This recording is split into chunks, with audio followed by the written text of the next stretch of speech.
around this time was one of the most popular festivals of the Roman Empire. And it was called Saturnalia, the festival of Saturn. Saturnalia, the festival of Saturn. And it was a festival of gifts and wine and merriment. And it took place around the winter solstice. What is the winter solstice? In the northern hemisphere, the shortest day of the year means the longest night. The shortest day of the year is December 21, 22. The shortest day of the year, right? You all know this, the days and the nights, they change. And so in the northern hemisphere, the shortest day is 21st or 22nd.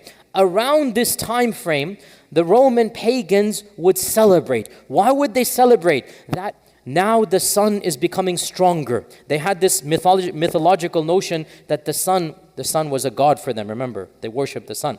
That the sun comes weak and strong, weak and strong. That's what they believe. So the winter solstice, the weakness is over and the strength is coming back. And when the sun becomes strong, what happens? The crops will grow and we're going to get food. So they celebrated the coming back of the sun on the winter solstice. And therefore, around this time, December 22nd, 23rd, eventually became 25th. This is why December 25th was decided in this time frame, in Constantine's era. He decided this is going to be the holy day of the year, 25th December. Complete, straight out of paganism, 100%. No Christian before Constantine celebrated the birth of Jesus, much less on the 25th of December. This is completely a pagan idea, a pagan notion that he's now, again, he's trying to bring a hybrid because he wants his people to convert. What's the easiest way to convert? You package something that they understand. So the Trinity, they understand it. And the symbolisms, they understand it. And the Sunday, they understand it. It's the same day. It's just different gods now. You just do you holy day.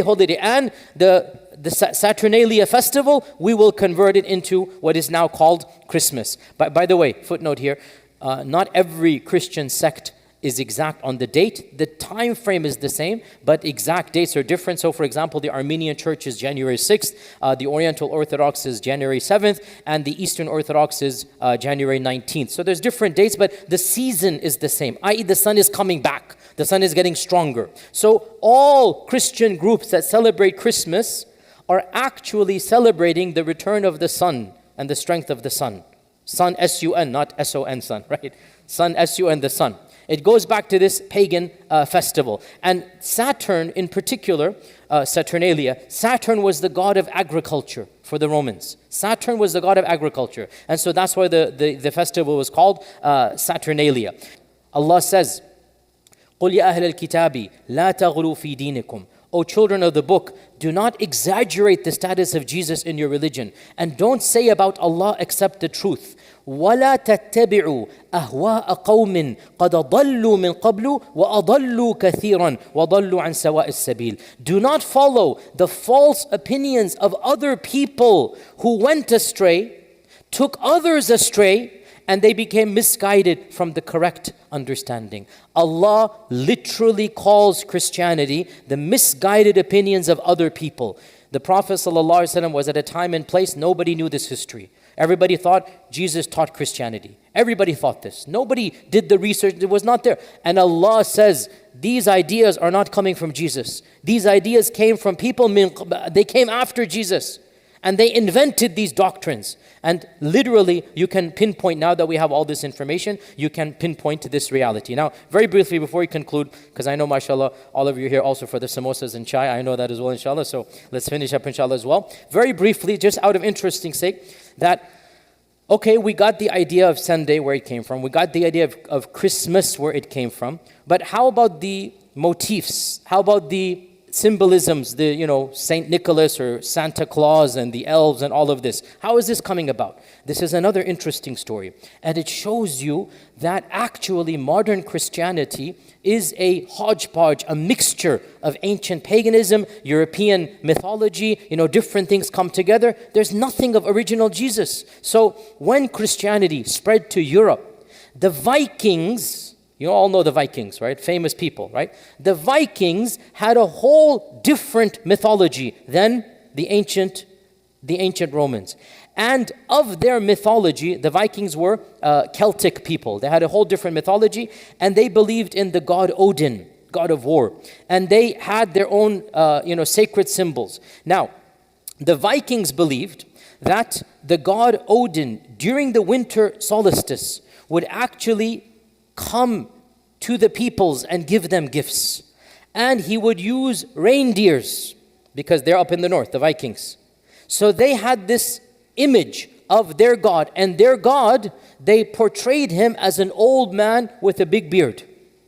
They portrayed their God as an old man with a big beard. That's our version, the Christian version of Santa Claus. This is where the reindeer comes from as well. Because again, Americans, reindeer, come on, what is reindeer? It's the Nordics, it's the Celts, it's the Vikings, right? So when they converted to Christianity, again, they added their twist. And they brought in the god Odin, and they brought in the reindeers. And this became eventually, there was a version of Christianity that they also had their version of, this is getting, I'm going to confuse you because multiple legends coming together. There was a sect of Christianity that venerated a saint called Saint Nicholas. Saint Nicholas. And Saint Nicholas was known to be very generous, and he would give gifts to the children. So Saint Nicholas becomes Santa Claus. The god Odin becomes the figure, and the reindeer, and all of this put together, along with the 25th winter solstice of Constantine, and slowly but surely this mythology comes up. Now, haven't other Christians seen this? Yes, they have. And that is why, very interestingly, that is why a number of early Christians were anti-Christmas. In fact, this is something you should all be aware of. When Europeans first came to this country, our high schoolers know, what version of Christianity did they follow? Which version of Protestant? Puritan England. The Puritans, our high school kids know this. Our uncles and aunties haven't studied, understandably. You have a different, that's fine, that's the way it is. Our high school kids told us the first version of Christianity were the Puritanicals, the Puritans, the most hardcore. They were the ones who founded New England, Massachusetts, whatnot. In 1659, listen to this, the governor of Massachusetts enacted a law declaring anybody who celebrates December 25th is going to be fined because they said it is a pagan festival. You can look this up. The Puritans in Massachusetts, they had a decree, because you have to realize before America was founded, you had the Christians here, and they wanted that portion of land to be hard, strict Christianity.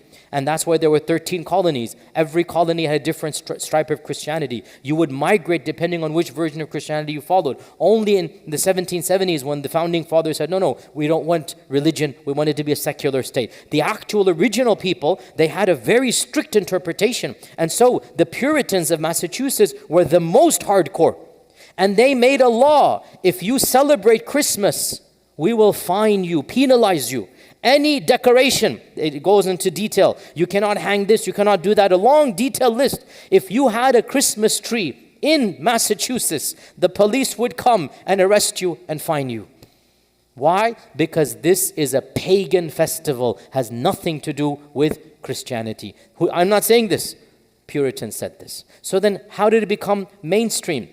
Well, where did the notion of Santa Claus and whatnot come from? From Northern Europe, from Norway. And that spread to other regions, in particular then Germany. And Germany was the primary place where this notion of Christmas and Santa Claus and whatnot comes from. And in fact, one of the main catalysts, believe it or not, very interesting, one of the main catalysts, how it came about, just an interesting story, is actually Queen Victoria. Queen Victoria. Why Queen Victoria? So again, an interesting tidbit here. Queen Victoria and the royal family of England, where are they from? Where is the royal family of England from? England? No, they're not from England. Germany. No, not Scotland. Germany. A lot of people don't know this. The royal house of Windsor, it only changed its name in 1917 because of World War I. In World War I, this is a whole different tangent, but it's interesting, you should be aware of it. In World War I, because the Germans and the British are fighting, the royal family is a German royal family. You know the British royalty, they're all interconnected to one family. Every one of them, they're all distant cousins and whatnot. The royal family of England is actually German. Queen Victoria spoke only German for the first part of her life. She did not speak English as her first language. The royal family is German. In 1917, because of World War I, they changed their name from some German name, I forgot, to the House of Windsor to make it sound like British. The House of Windsor is pure German. 100%, they are German. And so Queen Victoria, her festivals are German. And so when she became queen, they didn't have photographs. They had lithographs, they had paintings, and they had those things they printed in papers. So they made a postcard of her and her husband with all of the kids and their German Christian, decoration. Historians say that postcard, I think it was 1840 something, it went viral because it was a very beautiful postcard. You have the queen, you have her husband, you have all the children, and you had the Christmas tree and you had the gifts. This is when the Christmas tree and the gifts are introduced to the rest of Europe. Because when the queen does it, everybody wants to do it, right? And from Queen Victoria, it came all the way to America as well.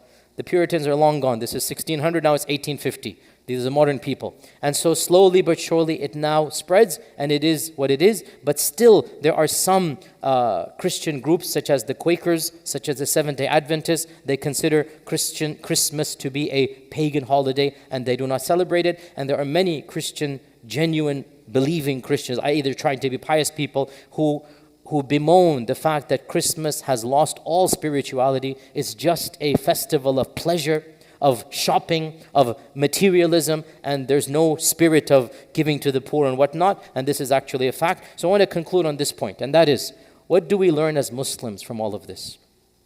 We learn how easy it is that ideas can creep in. And Christmas is actually a mixture of at least 4 different strands of paganism. At least 4, if not more. And slowly, we have the Nordics here, the ancient, Romans here, and this there, the Germans here. Because I forgot to tell you, the mistletoe is German.